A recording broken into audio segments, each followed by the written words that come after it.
Boa noite a todos. Está chegando o nosso horário do estudo do nosso Livro dos Espíritos, né? Então, nessa hora, nós fazemos o estudo desse livro, que é o Livro dos Espíritos, o primeiro livro da codificação publicado por Allan Kardec.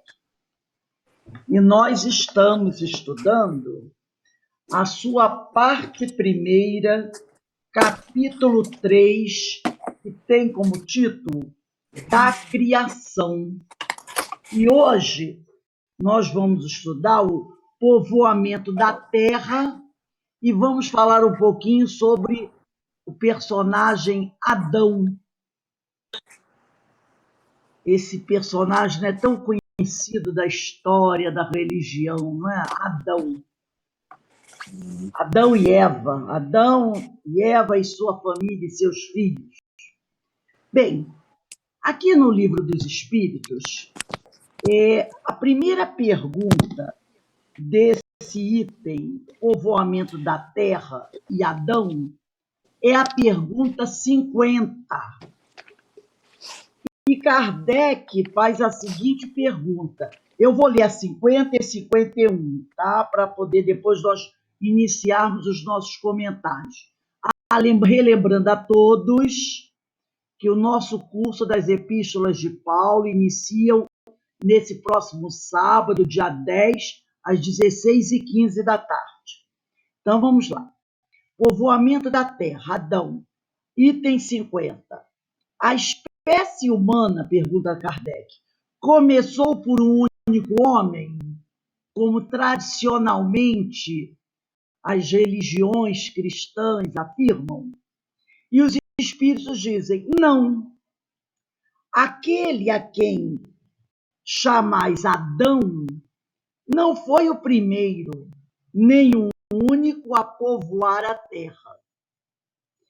E na questão 51, aí Kardec pergunta de novo, poderemos saber em que época viveu Adão? E eles respondem, os imortais, mais ou menos na que lhe assinais, cerca de 4.000 anos antes do Cristo. Então, ele vai falar sobre uma fase, ele está falando sobre uma fase, porque eles perguntam, poderemos saber em que época viveu Adão? Então, nós sabemos que não houve, né, esse homem chamado Adão. Ele não existiu, o personagem.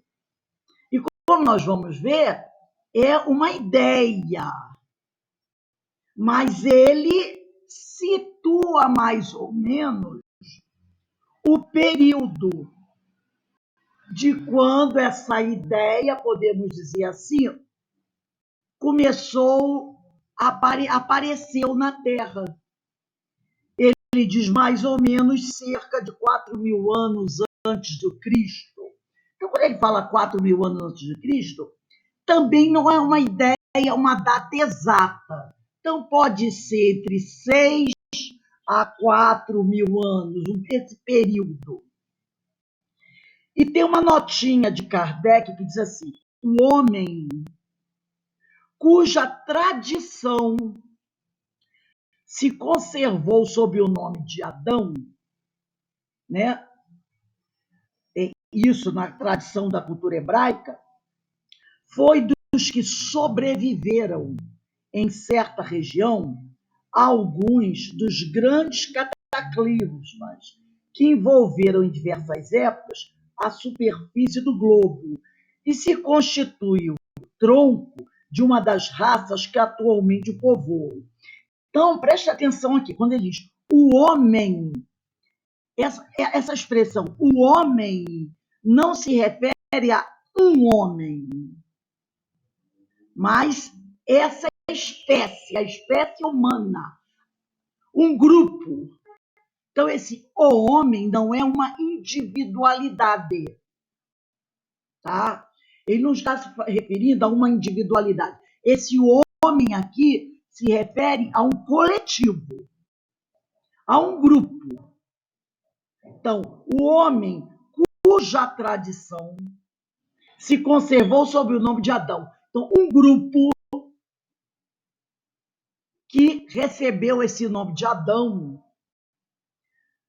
foi dos que sobreviveram em certa região a alguns dos grandes cataclismas que revolveram em diversas épocas a superfície do globo. Então, houve vários cataclismos, vários terremotos, maremotos, tsunamis, houve vários.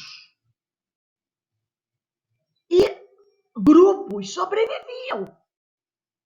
Porque se era todo o planeta e o cataclismo ocorria em regiões localizadas, grupos sobreviviam. Tá? E esses grupos sobreviventes se tornaram um tronco de uma das raças que atualmente povoam essas regiões. As leis da natureza se opõem a que os progressos da humanidade, comprovados muito tempo antes do Cristo, se tenham realizado em alguns séculos. Então, olha só, as leis da natureza se opõem a que os progressos da humanidade, comprovados muito tempo antes do Cristo, se tenham realizado em alguns séculos, como houvera sucedido se o homem não existisse na Terra, senão a partir da época indicada para a existência de Adão. Então, o progresso da humanidade, ele não inicia, ele não começa a se realizar em pouco tempo. Isso é muito anterior. E a gente sabe que a Bíblia, ele aqui até especifica um tempo, 4.000 anos antes de Cristo. 4.000 anos antes de Cristo é um período muito curto para que todo esse progresso viesse a acontecer. Porque há 4.000 anos antes de Cristo já haviam civilizações no planeta. Entendeu? Já existiam civilizações no planeta. Então ele diz aqui, as leis da natureza se opõem a que os progressos da humanidade, comprovados muito tempo antes do Cristo, se tenham realizado em alguns séculos, como houvera sucedido se o homem não existisse na Terra, senão a partir da época indicada para a existência de Adão. Eu mesmo comentei aqui que um grupo de pesquisadores na França convidam, né, esse grupo de pesquisadores, alguns estudantes do ensino médio para trabalhar com eles, para ajudar ali eles começarem a aprender alguma coisa. E um desses estudantes encontrou um dente dentro de uma caverna lá na França. E levado esse dente para análise, para saber se era um dente humano ou um dente de um animal, percebeu-se que o dente era humano e que o dente tinha 560.000 anos.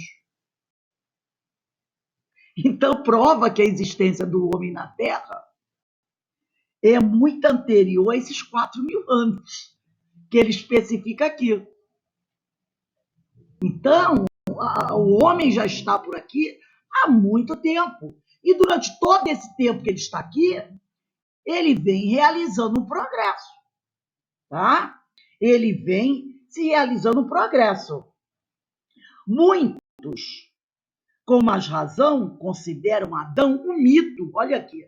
Muitos, com mais razão, diz Kardec, consideram Adão um mito ou uma alegoria que personifica as primeiras idades do mundo. Então, quando ele responde na pergunta que cometeu cerca de 4.000 anos, a gente pode até esticar isso um pouquinho mais. Mas essa ideia de Adão, como diz aqui Kardec, é um mito, uma alegoria que personifica as primeiras idades do mundo, as primeiras coletividades que existiram no planeta Terra. Então, se dá o nome a essas coletividades de Adão. E aí eu trouxe aqui, eu vou começar a partilhar o ecrã, porque tem muita gente que acredita, né? Adão, Eva, ainda inventam que antes de casar com Eva, Adão teve uma outra esposa, que era Lilipit, Lilinique, sei lá o nome assim, que em alguns grupos místicos, esqueci o nome que se dá, ela seria uma bruxa, seria uma coisa nesse sentido. Deixa eu puxar isso aqui. Eu esqueci o nome dela, se alguém souber depois. Lilith, não é isso? É Lilith, acho que é. E ainda tá, aí começa, né? Que ela é que teria sido a primeira esposa de Adão. Lilith, um negócio desse. Aí tem toda uma história mítica sobre Lilith, sobre essa primeira esposa. Então, tudo isso é mito, tudo isso é uma alegoria. Então, vamos aqui, ó, Livro dos Espíritos, capítulo 3, da criação, parte terceira. Itens 50 e 51, que nós lemos aqui, né? Então, como o próprio Kardec disse aqui, certamente que não foram Adão e Eva que geraram a humanidade, né? Isso é como está nessa notinha de Kardec aqui no Livro dos Espíritos, da questão 51, aqui no finalzinho da nota, Adão é um mito ou uma alegoria que personifica as primeiras idades do mundo. Certamente, então, que não foi Adão e Eva que geraram a humanidade. Essas duas figuras apenas simbolizaram as raízes do povoamento da Terra, né? As primeiras idades do mundo, os primeiros grupos coletivos. A Bíblia nos dá a notícia de Adão e Eva na linguagem alegórica, de forma que o tempo pudesse trazer condições para as devidas interpretações desse texto, como agora faz o Espiritismo. E naquela época ninguém tinha condições de explicar nada mais do que isso. E quase todas as civilizações, quase todas as nações, elas têm uma história mitológica, falando sobre a sua fundação, sobre como tudo iniciou. Os gregos têm o Olimpo, que é a história belíssima dos deuses do Olimpo. Os romanos, como não tinham essa história e se espelhavam muito na história dos gregos, criaram Rômulo e Remo, que foram criados por uma loba, amamentados por uma loba, né? Quem não conhece a história de Rômulo e Remo? O povo hebreu tem a história de Adão e Eva. E se você for ao Oriente, à China, você vai encontrar normalmente a história de um casal formando, dando início àquela civilização, com outros nomes, mas é sempre uma história um pouco parecida. Por quê?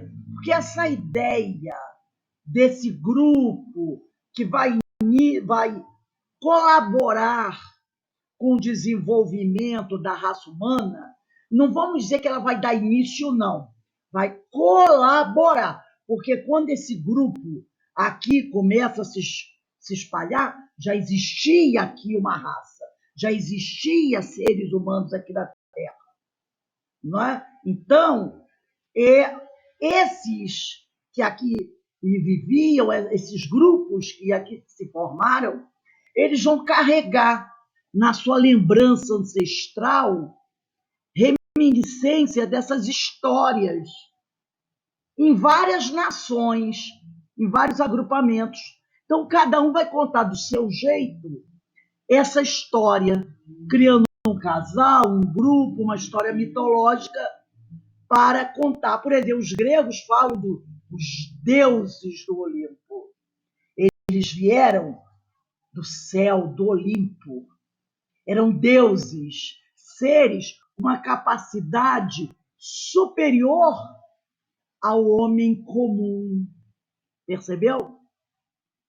Zeus, né? Palas Atenas, e vão se misturar com os seres humanos, e vão gerar Hércules, que é um semideus, entende? Olha como a coisa se constrói. Apolo, o grande deus Apolo, e esses grandes deuses, o próprio Zeus vai ter um caso com uma mulher humana e daí vai gerar Hércules e por aí vai. Se a gente começar a analisar essa mitologia, você vai ver a presença aí de seres superiores em conhecimento, que se destacavam, mas estando relacionado ali com o povo, com o homem. Então, todos eles vão apresentar, de alguma forma, essa imagem, essa história que está lá no seu inconsciente ancestral. O surgimento, o surgimento do homem no planeta ocorreu de forma coletiva, em várias épocas, em vários locais, tanto assim que em todas as épocas deixaram registros de sua passagem em várias partes da Terra. Então você vai encontrar fósseis em várias partes da Terra, na China, na África, na América. Você vai encontrar vestígios da passagem do homem. Quando você vê as civilizações maias, astecas, incas, você fica, nossa, que civilizações avançadas. A maia, a asteca, a índia, mas com pontos semelhantes às civilizações egípcias. Né? Tem pontos semelhantes ali. E aí as pessoas dizem, essas civilizações tiveram seu esplendor no ano 1000, no ano 1200, mas quando os pesquisadores vão cavando, eles vão colocando isso mais para trás. E aí você nunca tem a ideia da idade correta. São segredos que se perdem no tempo. O homem surgiu na Terra de uma escalada do progresso biológico. É como se, de repente, houvesse uma invasão dos seres que viviam nos oceanos e se espalharam pela Terra. Então, diz lá, né? A luz, havia uma força que mantinha esses elementos separados. Está lá no André Luiz, no livro Evolução em Dois Mundos. De repente, essa força parou de agir e se fez a luz. A luz caiu sobre a Terra, né? Essa luz que permitiu que esses elementos se aproximarem. Lá no Gênesis diz que, no princípio, o Senhor criou a Terra e a luz. Então a gente vê, de repente, algo vai acontecer, que vai haver essa explosão de vida. E os seres vão se espalhar pela Terra. Logicamente, depois que o planeta deu uma resfriada. O corpo humano, saído da argila abençoada por Deus, eram os elementos orgânicos que estavam lá no fundo dos oceanos, né? Esses, fazendo-se a luz, esses elementos orgânicos vão se aproximar e ali os primeiros corpúsculos vão se formando, de onde vai se originar o corpo humano, não o espírito. O espírito vem do alto, vem do céu, né? Vem do plano espiritual. O corpo humano, saído da argila abençoada por Deus, estudamos isso em 2 aulas já, foi trabalhado pelos espíritos celestes de degrau a degrau. Os espíritos celestes precisavam criar, né, formar um corpo orgânico que pudesse receber o espírito, que desse condições ao espírito de ter uma relação, de progredir, de, né, crescer, de evoluir. Então tinha que ser um corpo que desse a ele uma autonomia. Então eles começam as experiências. E isso vão levar milhares e milhares e milhares de anos para que o corpo adequado estivesse pronto para receber o espírito. Então tá aí, ó, o corpo humano saindo da argila abençoada por Deus foi trabalhado pelos espíritos celestes de degrau a degrau. Não foi como o próprio Kardec disse aqui, rapidamente, em poucos séculos, não. Levou muito tempo, milhares de anos. Aqui no livro A Caminho da Luz, no capítulo 3, Emmanuel, que é o grande instrutor do Brasil, né, o grande instrutor desse planeta, dessa humanidade, ele vai, nesse capítulo 3, chamado Quatro Grandes Povos, no livro A Caminho da Luz, falar um pouco de um grupo, olha aí os deuses do Olimpo, ó, entre aspas, tá? Olha aí, que vem para a Terra, num êxodo, não é? A gente já conhece um pouquinho dessa história. Tem até um livro do Edgar Armand chamado Os Exilados de Capela, que fala sobre isso. E esse capítulo 3 do livro A Caminho da Luz, Emmanuel também aborda isso com muitos detalhes. As raças adâmicas, olha aí, ó, olha aí. Adão, um mito, uma alegoria que personifica as primeiras idades do mundo. Né? Quando ele fala as primeiras idades do mundo, quer dizer, os primeiros grupos.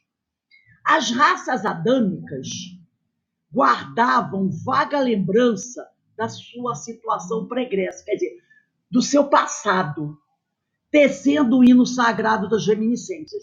Então, essas raças adâmicas são grupos de espíritos que não mais adequados às suas regiões planetárias.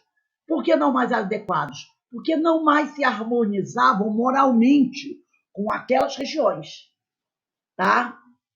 E por isso o exílio. Foram dali retirados para não atrapalhar a evolução daquele grupo. E foram levados para outras regiões. Jesus falou sobre isso, onde há dor e ranger de dentes. Lembra quando ele fala sobre isso?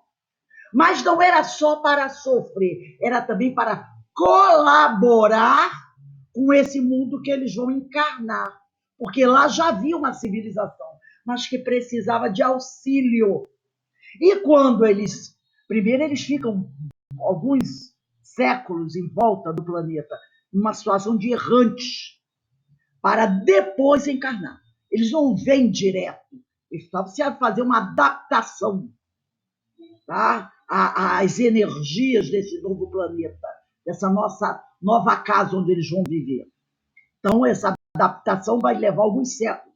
E durante esse período, Jesus vai ter conversar com eles, né? Para orientá-los, consolá-los, esclarecê-los, pedir-lhes ajuda, essas coisas assim.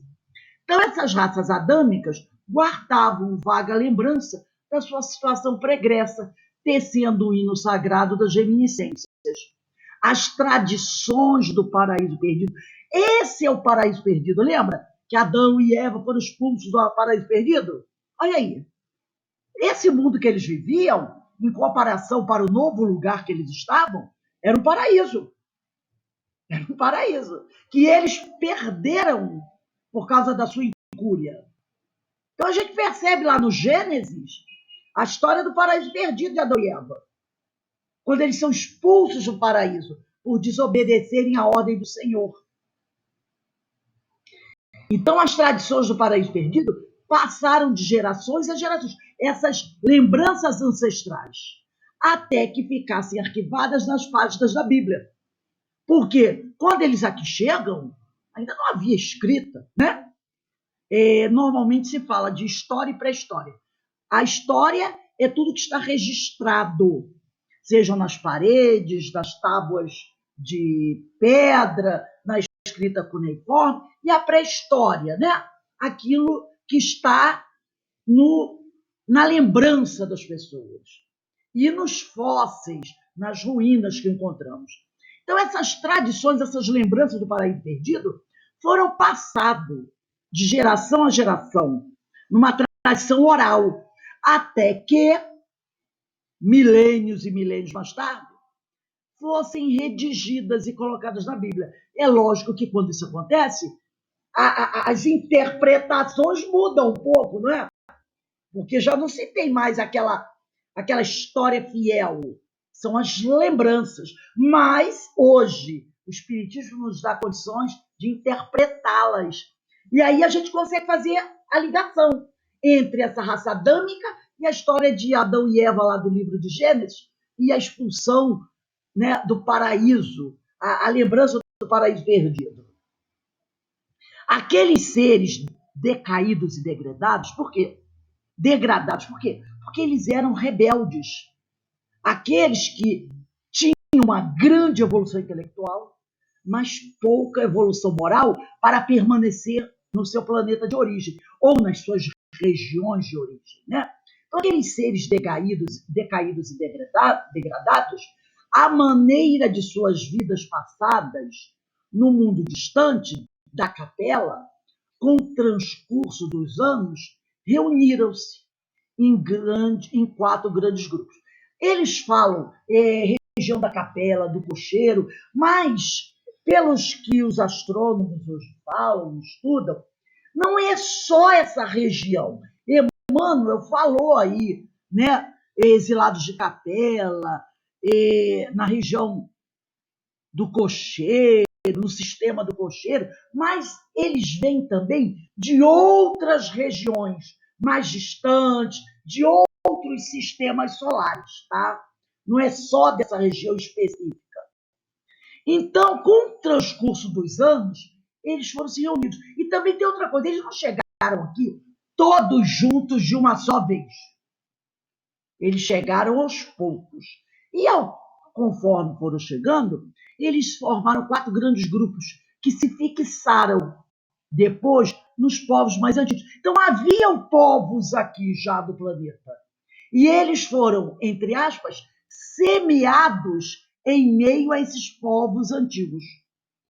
E semeados como? Obedecendo às afinidades sentimentais e linguísticas que os associavam na constelação do cocheiro. Unidos novamente na esteira do tempo, formaram desse modo o grupo dos Árias, a civilização do Egito, o povo de Israel e as castas da Índia. Eles foram lançados aqui. Então, quando eles chegavam, entre eles se via quais são aqueles que têm mais afinidade. Esse grupo aqui tem muita afinidade. Então vamos colocá-los aqui nessa região da Índia, não é? Aí esse outro grupo aqui se assemelha muito, eles têm até uma ideia de um Deus único. Vamos colocar aqui nesse povo, junto a essa região aqui, que vai dar origem ao povo de Israel. Esse outro grupo aqui, vamos colocá-lo aqui, eles são grandes construtores, né, maravilhosos, são bastante evoluídos, vamos colocar aqui nessa região de onde surgirá esse esplendor do Egito. E assim eles foram sendo distribuídos, tá? Dos Árias descende a maioria dos povos brancos da família indo-europeia. Nessa descendência dos Árias, porém, é necessário incluir os latinos, os celtas e os gregos, além dos germanos e dos eslavos. As 4 grandes massas de degradados formaram os pródromos, quer dizer, os primeiros indícios de toda a organização das civilizações futuras. Porque, como eu falei, já havia um povo aqui, mas um povo muito primitivo, que ainda não era dividido em nações, não, viviam em bandos. E é entre esses grupos que eles vão encarnar. E aí vão começar a dar a esses grupos, com o passar dos milênios, a ideia de nações, introduzindo aí os mais largos benefícios no seio da raça amarela e da raça negra, que já existiam. Lembra dos egípcios, dos faraós. Não é? Então, vamos pegar aqui a questão 52. Diversidade das raças humanas. De onde provém as diferenças físicas e morais que distinguem as raças humanas da Terra? Do clima, da vida e dos costumes. Dá-se aí o que se dá com 2 filhos de uma mesma mãe, que, educados longe um do outro e de modos diferentes, em nada se assemelharão quanto ao moral, receberam educação diferente, né? Então, nós podemos dizer aqui que, em decorrência do fato de que a espécie humana surgiu em vários pontos do planeta, sob diferentes condições de clima, geologia e vegetação, as suas características corporais deveriam estar adaptadas para as regiões em que se desenvolveriam. Nós podemos lembrar daqueles grupos que vivem nessas regiões de grande frio, né? Lá no Alasca, na Antártida, os esquimós, eles têm no corpo uma camada de gordura sob a pele muito grossa, que os faz se tornarem mais resistentes ou melhor, às baixas temperaturas. Né? Nós temos os pigmeus, não é verdade? Então, nós vamos... E tudo, esses grupos vão se formar, né, sob diferentes condições climáticas, geológicas, né? As suas características corporais deveriam estar adaptadas para as regiões em que eles iam se desenvolver, como disse Kardec aqui. Olha a questão 53. O homem surgiu em muitos pontos do globo? Sim, em épocas várias, o que também constitui uma das causas da diversidade das raças. Depois, dispersando-se os homens por climas diversos e aliando-se os de uma aos de outras raças, novos tipos se formaram. Já foi comprovado que o Neandertal, por encontrar fósseis dentro das cavernas, ele cruzou com outros grupos, dando origem a um terceiro elemento, encontrado há pouco tempo, os fósseis de uma criança, devia ser, mas é uma menina de 13 anos. Ela trazia nos seus fósseis, nas suas ossadas, no seu DNA, características neandertais e de um outro grupo, provando que houve cruzamento entre essas raças, né? Então, o que ele diz aqui, aliando-se os de uma aos de outras raças, como tem hoje, não é? Olha aí o mulato, o moreno, novos tipos se formaram. A Terra é um planeta com uma grande diversidade ambiental, todos nós sabemos disso, indo desde as áreas gélidas até desertos escaldantes. Portanto, pode-se supor que é um planeta com condições de fornecer variada gama de experiências materiais para seus habitantes espirituais. Então, oportuna várias experiências materiais aos espíritos que aqui vivem. Delineada para servir, ela foi, olha só, delineada, ela foi, né, construída, vamos dizer assim, para servir de morada a espíritos na condição de expiações e provas. Então, nosso planeta foi planejado, foi executado para servir de morada a espíritos na condição de expiações e provas.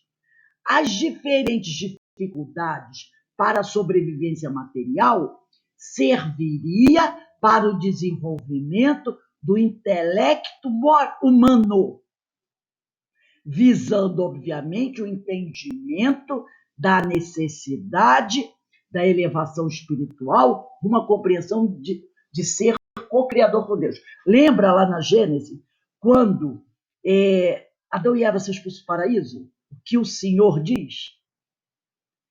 Comerá, se alimentará do fruto do seu trabalho na terra, mais ou menos assim. E diz para Eva que ela iria parir com dor. Percebeu? Está lá na Gênesis. Com certeza, esses espíritos que chegam no planeta deles, por ser um planeta mais evoluído, Eles talvez não tivessem necessidade de trabalhar a terra com as próprias mãos para buscar o seu alimento.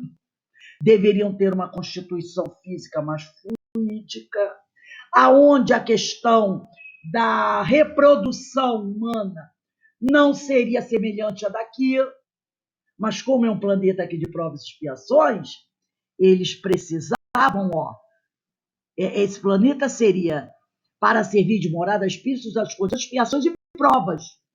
As diferentes... deixa eu ver aqui. Eu voltei.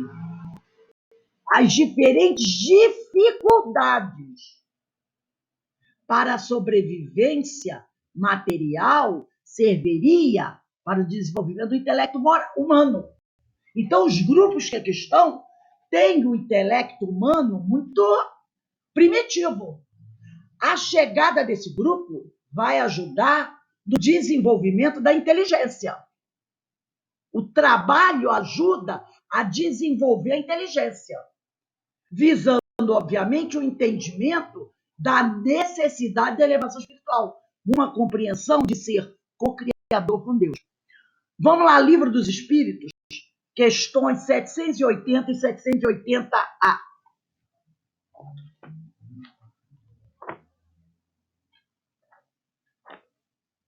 Deixa eu achar aqui. 780 e 780A. Está aqui. Livro dos Espíritos, parte 3ª, capítulo 8 da Lei do Progresso. 780, Marcha do Progresso. O progresso moral acompanha sempre o progresso intelectual? Decorre deste. Tá?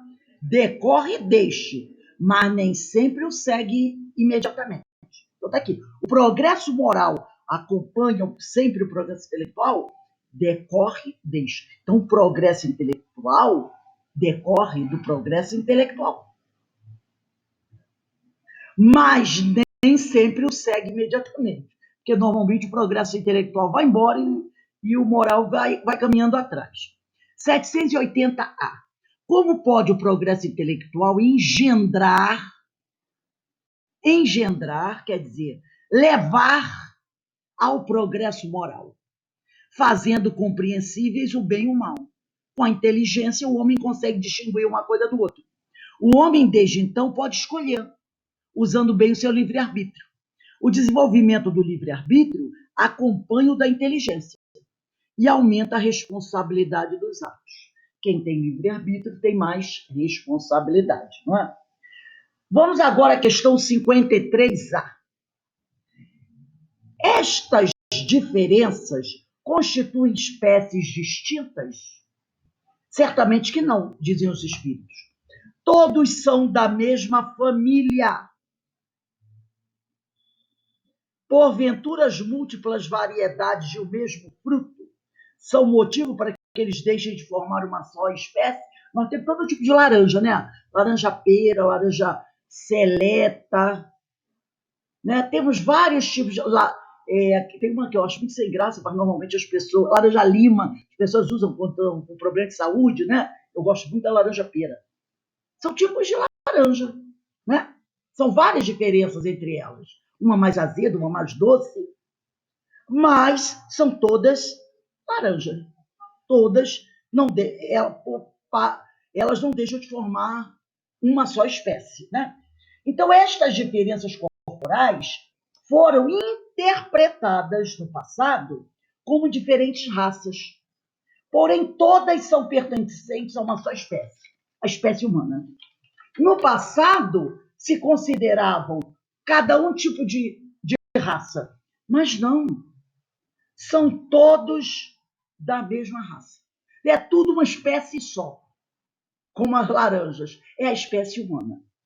Item 54.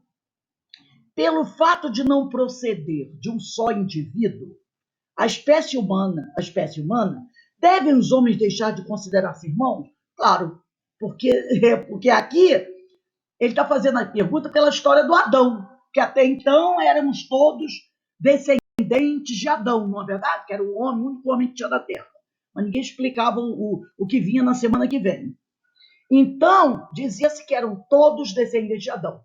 E a doutrina espírita vem com raciocínio lógico mostrar que isso não é possível. E não só a doutrina, a ciência, não é verdade? Então ele diz, essa ideia de não sermos todos descendentes de um único homem, que é Adão, na realidade a gente sabe que isso é uma alegoria, um mito. Isso leva essa espécie humana deixar de se considerar uma espécie irmã. Todos os homens são irmãos em Deus, dizem os espíritos, porque são animados pelo Espírito. Esse Espírito aqui com letra minúscula. São animados pelo princípio espiritual e tendem para o mesmo fim, que é a felicidade total. Não é? Espírito puro, Espírito celeste. Estais sempre inclinados a tomar as palavras na sua significação literal. Ele aqui fez uma crítica a Kardec. Mas só que Kardec tinha uma intenção. Mas aí ele fala, ó, estais sempre inclinados a tomar as palavras na sua significação literal. Então, somos todos, não podemos esquecer nunca, filhos do mesmo Pai, Deus, única força reconhecidamente livre, poderosa, que criou e assiste todas as coisas geradas por Ele. Ninguém vive à parte do Criador. Então somos irmãos, porque somos todos filhos de um mesmo Pai. Porque só existe um Deus. Antigamente diziam que existia Adão, o primeiro homem. Toda a raça humana descendia de Adão. Hoje a gente sabe que isso não é verdade. Mas somos irmãos porque somos filhos de Deus. E aí sim, só existe um Deus, o Pai Criador.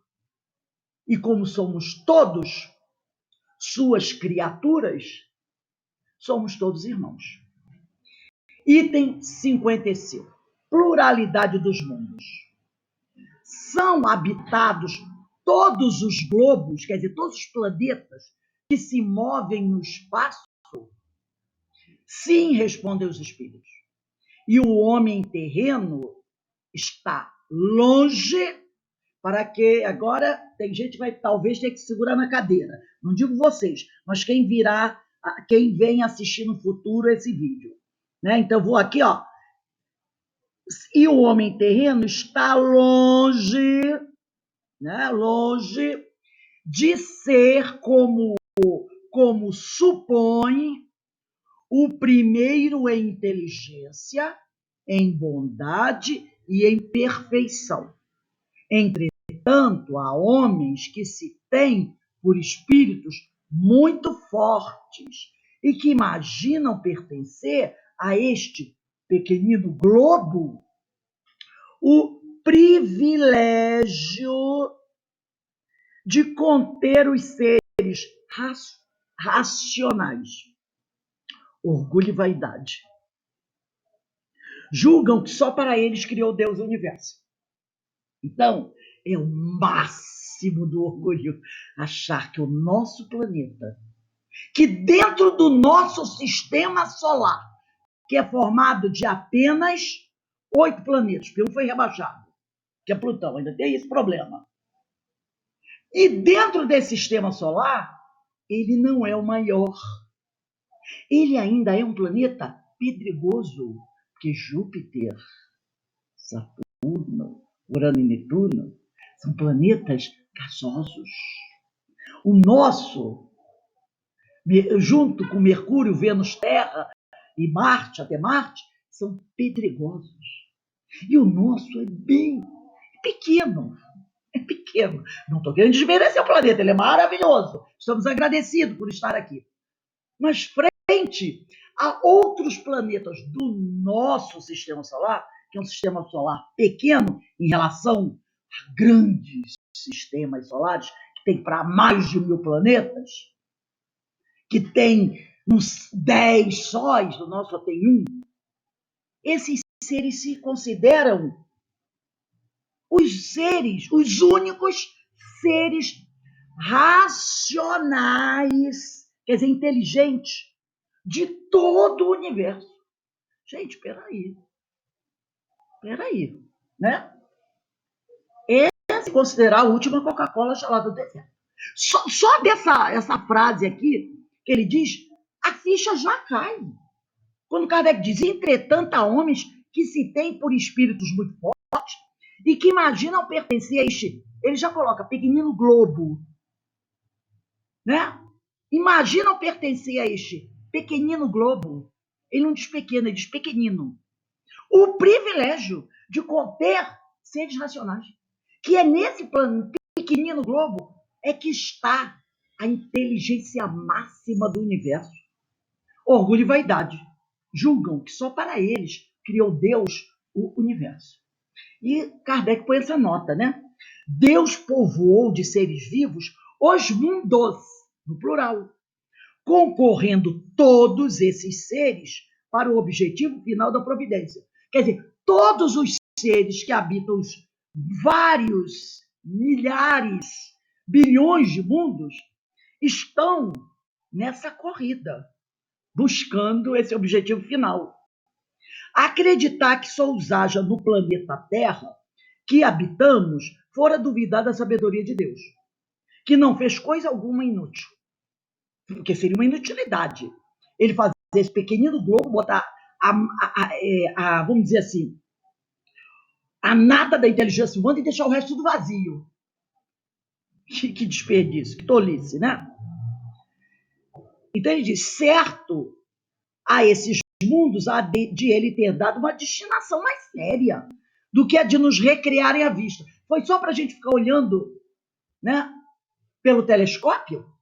Aliás, nada há, nem na posição, nem no volume, nem na constituição física da Terra, que possa induzir a suposição de que ela goze do privilégio de ser habitada com exclusão de tantos milhares de milhões de mundos semelhantes. Então, a Terra não traz, nem na sua constituição física, nem no seu volume, nem no seu espaço, a ideia de que ela é o planeta mais perfeito do universo. E que aqui tem o povinho mais sensacional do universo.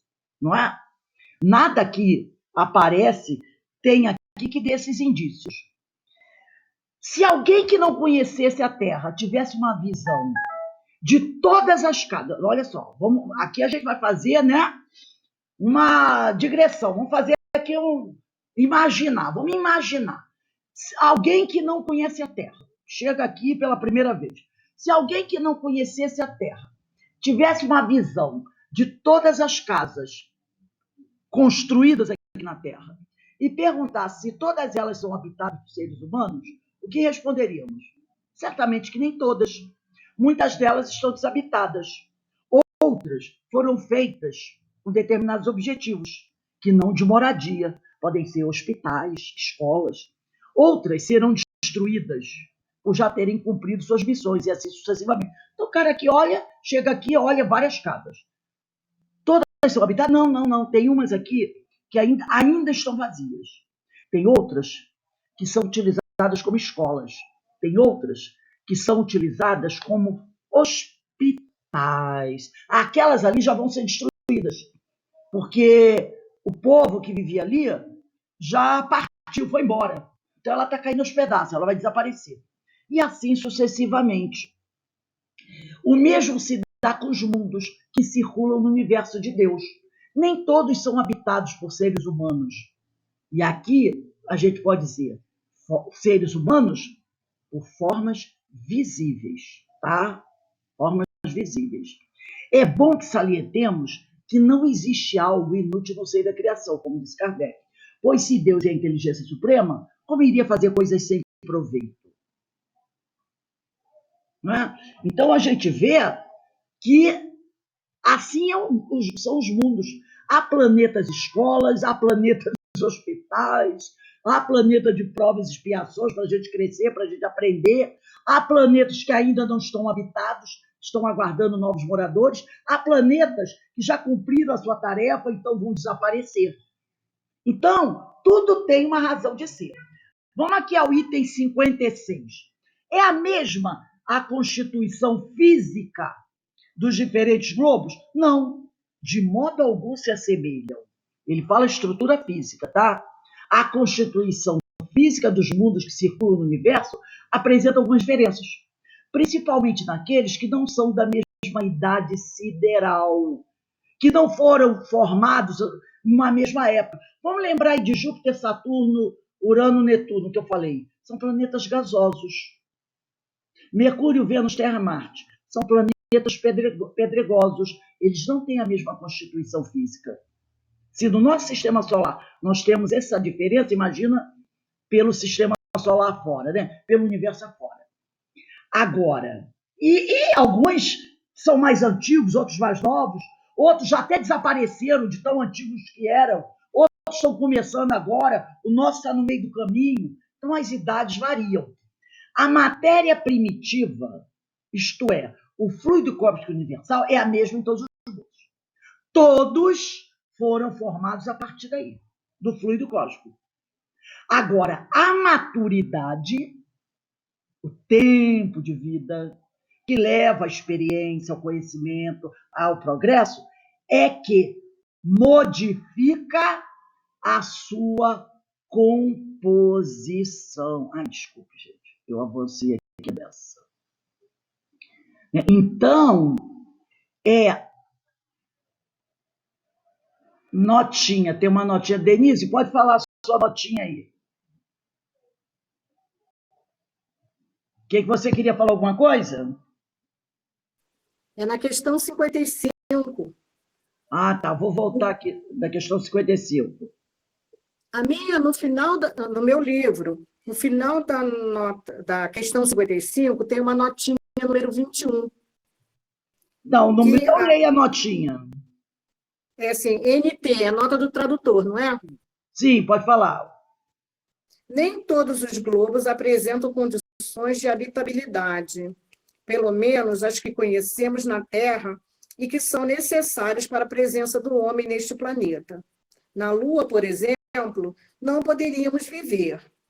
Como, porém, a constituição física dos diferentes globos não é a mesma, e sendo diferentes as condições de existência dos seres que os habitam, apropriadas aos meios em que têm de viver, é possível a vida mesmo em temperaturas extremas e na mais rarefeita atmosfera.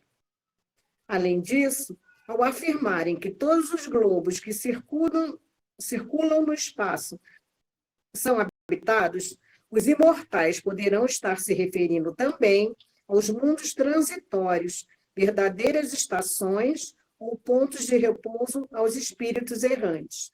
Veja-se mais adiante na questão 234. Olha o que está escrito aí do slide 10, nesse slide aí. O mesmo se dá com os mundos que circulam no universo de Deus. Nem todos são habitados por seres humanos, por formas visíveis. Podem ser habitados por outras formas, que não as visíveis. Como eu falei antes, há planetas que ainda não são habitados, estão ainda em formação, serão habitados no futuro. Há planetas que já são habitados, há planetas que são habitados por pessoas com outras formas, há planetas que estão no meio do caminho como nós, e há planetas que estão desaparecendo por cumprirem a sua missão. Foi o que o Kardec falou aqui, tá? Ele colocou... E ele faz a referência à questão 234 dos mundos transitórios. É o que o Kardec está falando aqui. Há planetas escolas, há planetas hospitais. Não, então ele diz aqui, ó, certo, na nota da 55, a esses mundos, a ele de ter dado uma destinação mais séria do que a recriarem à vista. Aliás, nada há, nem na posição, nem no volume, nem na constituição física da Terra, que possa induzir a suposição que ela gosta do privilégio de ser habitada, com exclusão de tantos milhares. Então, eu vou voltar aqui, só um instantinho. Aqui, ó. É o que essa alegoria aqui, que foi que nós colocamos sobre a pessoa que chega ao planeta Terra e vê várias casas. Sim. Ele pergunta, todas elas são habitadas? Eu já diria, certamente que nem todas.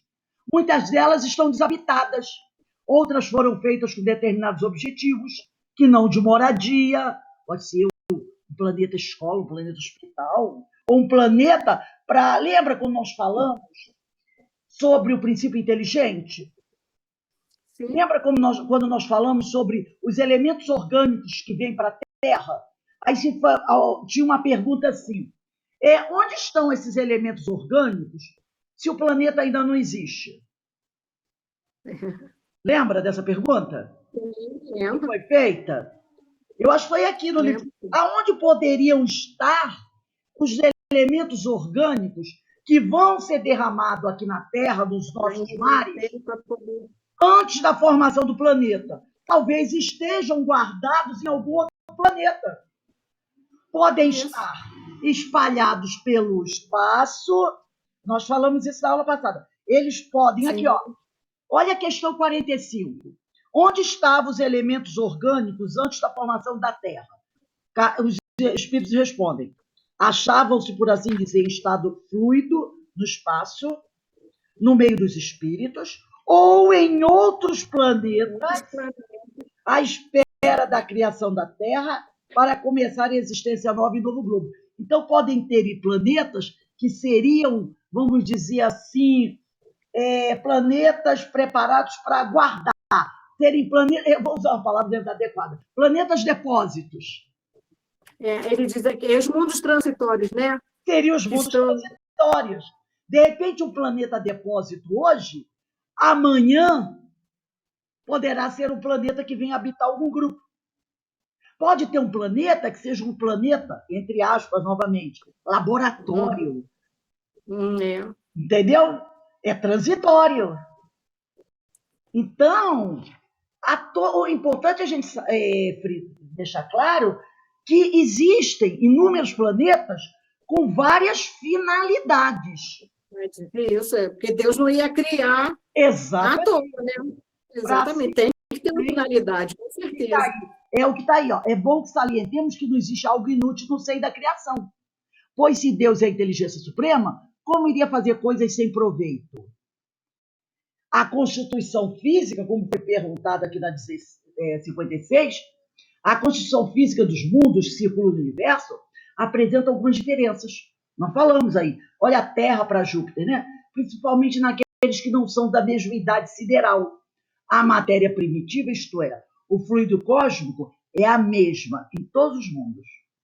A maturidade é que modifica a sua composição, conforme o planeta vai evoluindo.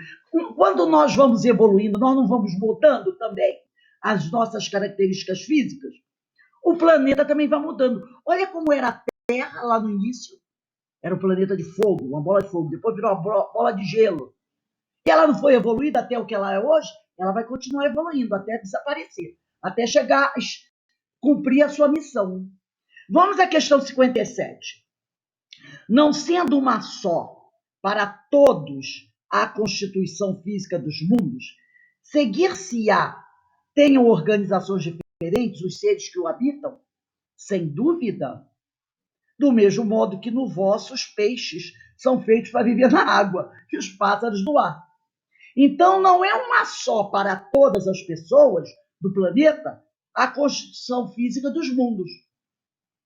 Entendeu? Não sendo uma só para todos a constituição física dos mundos, quer dizer, cada planeta tem uma constituição. A Terra é pedregoso, Júpiter é um planeta gasoso. Então, é lógico que os seres terão organizações físicas diferentes. Nós, com o nosso corpo material, não poderíamos habitar em Júpiter, que é um planeta gasoso. Percebeu? Nós não poderíamos.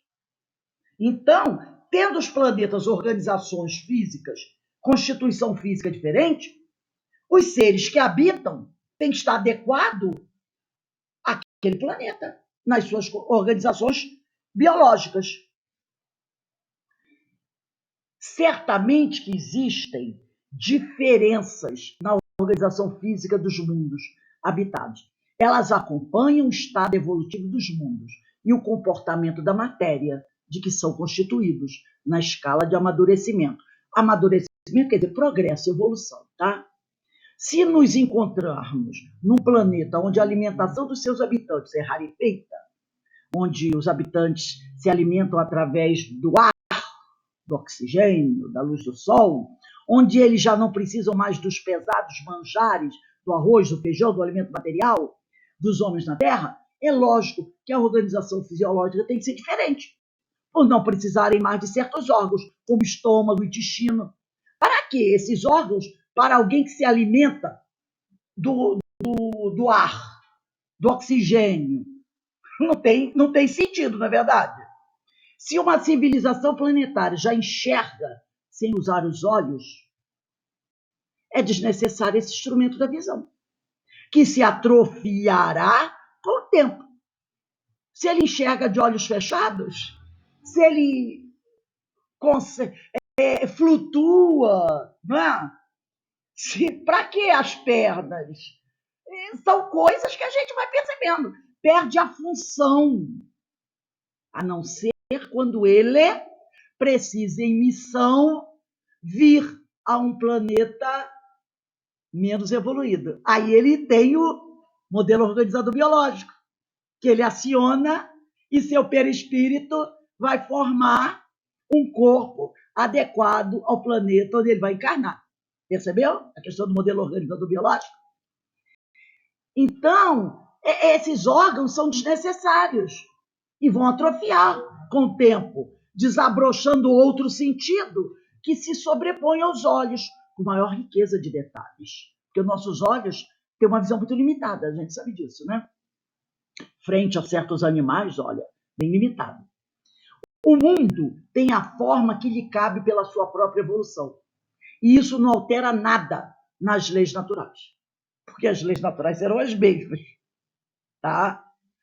Antes, as embeleza em todos os sentidos.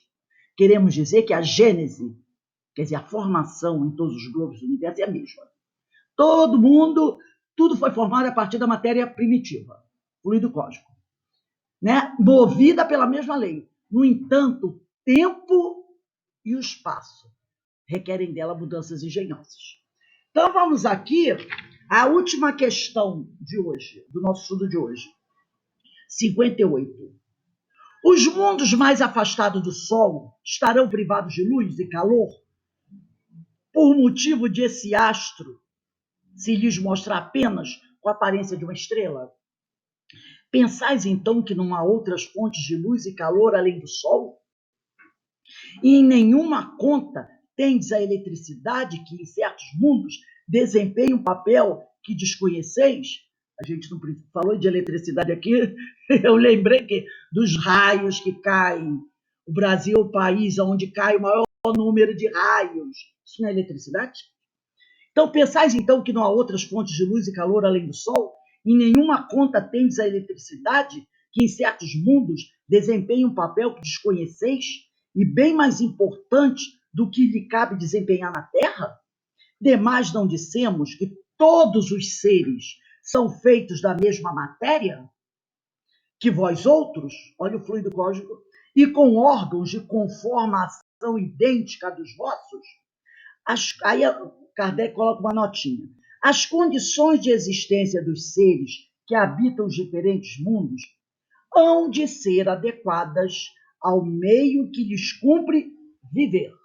Então, as nossas condições de existência, né, são adequadas aos mundos que nos cumpre viver. Se jamais houvéramos visto peixes, não compreenderíamos pudesse haver seres que vivessem dentro da água. Assim acontece com relação aos outros mundos, que sem dúvida contêm elementos que desconhecemos. Não vemos na Terra as longas noites polares iluminadas pela eletricidade das auroras boreais? São lindo, né? Quando nós vemos na televisão, porque daqui não dá para ver. A gente não vê as auroras boreais, como elas iluminam à noite nessas regiões. A Denise tinha falado da Lua, né? Que na Lua não tem seres como nós. Mas como poderíamos dizer que não há seres vivendo na Lua? Não há seres com a nossa constituição física. Mas podem haver seres com uma constituição física totalmente diferente. Como nós falamos, não visíveis aos nossos olhos, não perceptíveis aos nossos olhos. Não é verdade?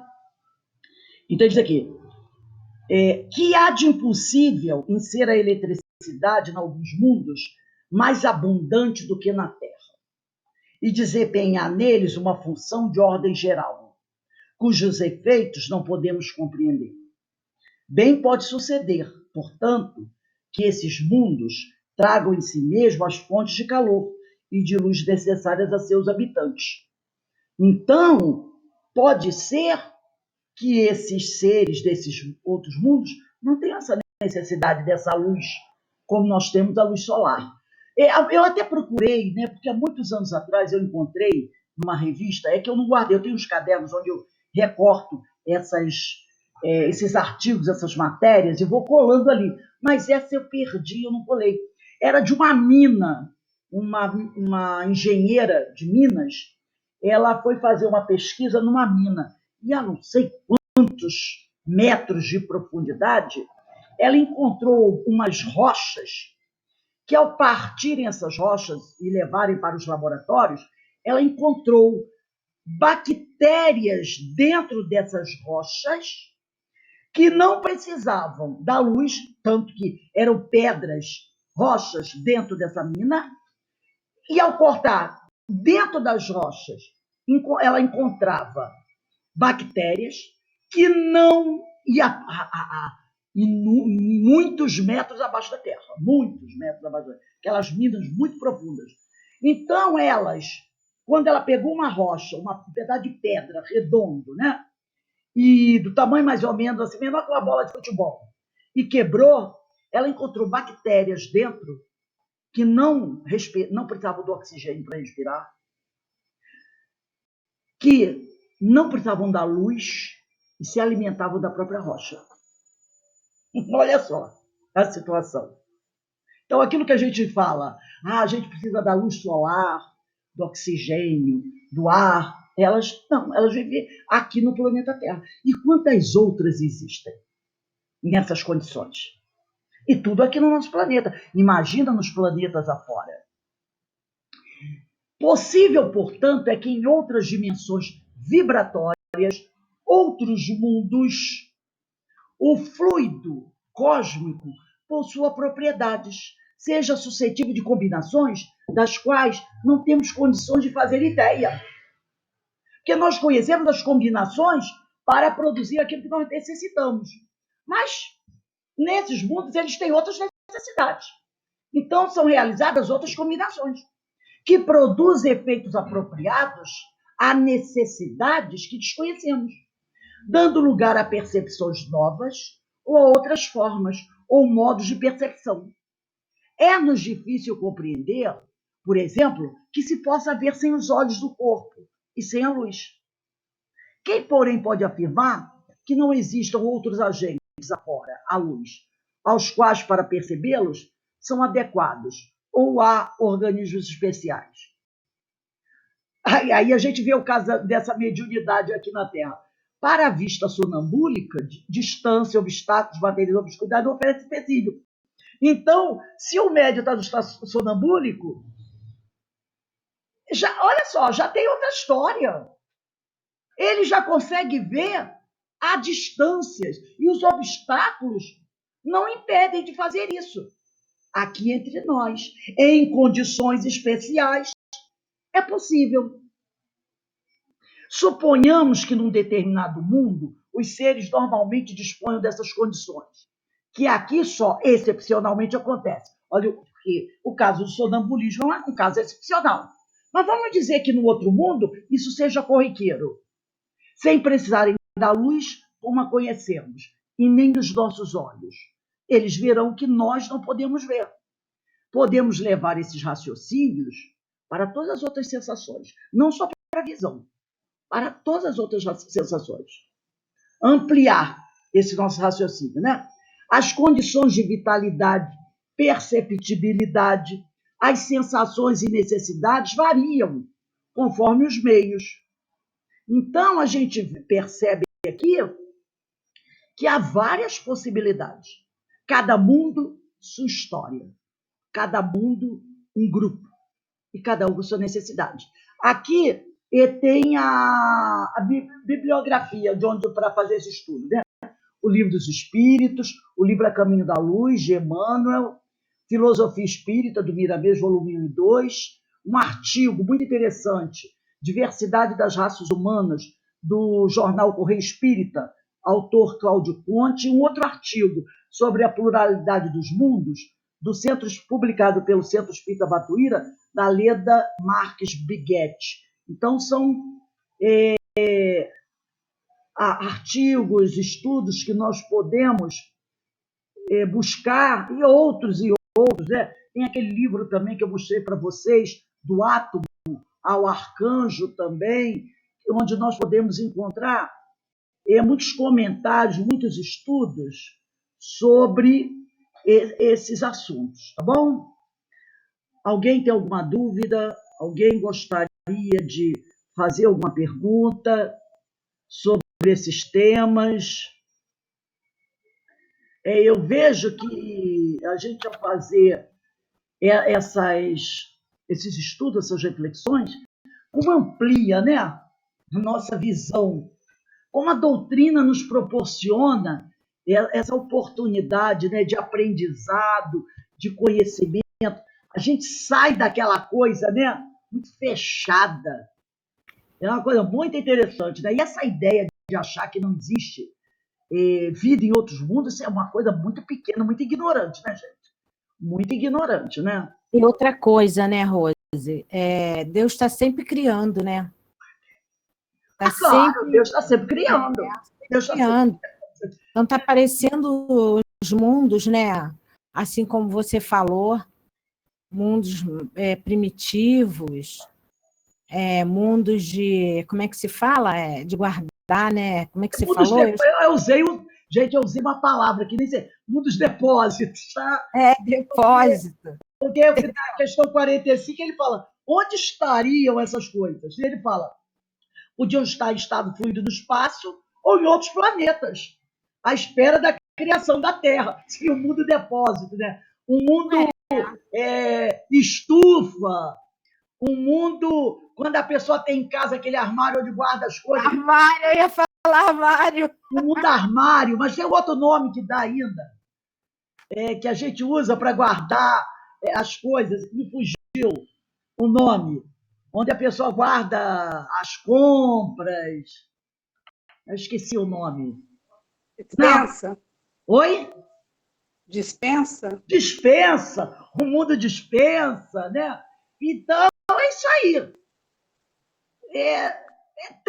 O importante é a gente entender que todos têm uma importância.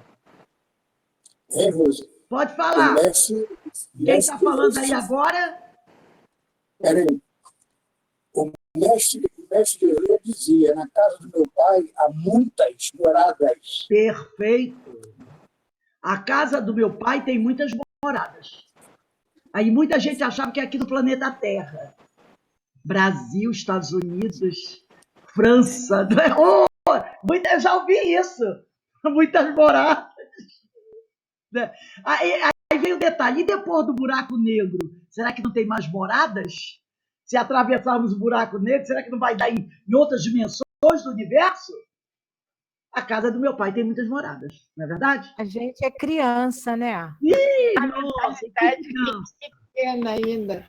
É aí que a gente vê. Mas assim, refletindo, a gente cresce.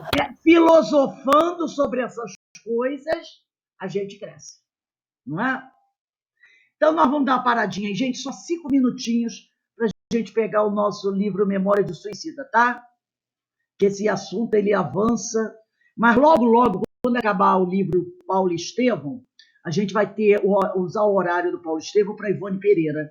Então, não vai ter tanto problema assim para Ivone Pereira. Nós vamos ocupar o tempo do Paulo Estevam, vai ser passado para o livro da Ivone Pereira, tá bom? Então, vamos dar uma paradinha de 5 minutinhos e já voltamos já.